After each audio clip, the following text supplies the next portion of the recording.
আসসালামু আলাইকুম ওরহমতুল্লাহি ওবরাকাতু ইন্নাল হামদুলিল্লাহ ওয়াসসালাতু ওয়াসসালামু আলা রাসূলিল্লাহি ওয়া বাদ।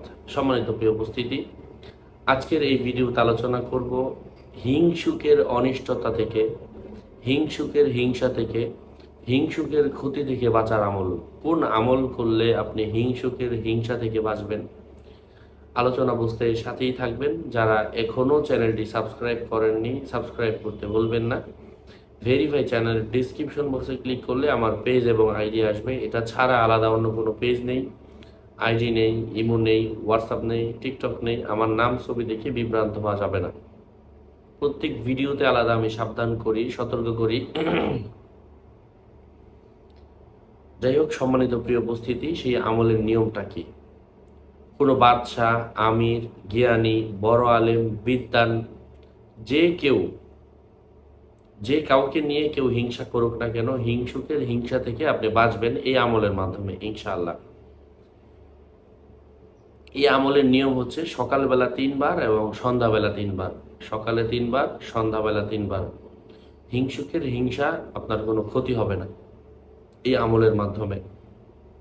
ওই হিংসুক যত চেষ্টা করুক না কেন আপনাকে পথভ্রষ্ট করার জন্য, হিংসুকের হিংসায় আপনার 1 পয়সার ক্ষতি হবে না। সেই আমলটা, সেই আয়াতটা কি? আয়াতটা কি? আয়াতটা হচ্ছে আউযু বিল্লাহি মিনাশ শাইতানির রাজিম। বিসমিল্লাহির রহমানির রহিম।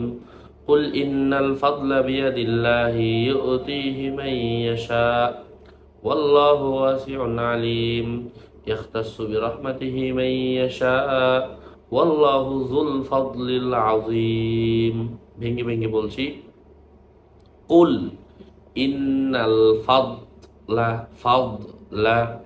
বিয়াদিল্লাহি ইউতিহি মাই, নাকের মধ্যে, মাই ইয়াশা ওয়াল্লাহু ওয়াসিউন আলিম ইয়াখতাসসু বিরহমাতিহি মান ইয়াশা ওয়াল্লাহু যুল ফাদলিল আযীম। আল্লাহ পাক আমলের তৌফিক দান করেন। আরও আপডেট পেতে সাথেই থাকবেন। আপনাদের মঙ্গল এবং দীর্ঘায়ু কামনা করে এখানেই শেষ করছি। দেখা হবে অন্য কোনো এপিসোডে। আসসালামু আলাইকুম ওয়া রাহমাতুল্লাহি।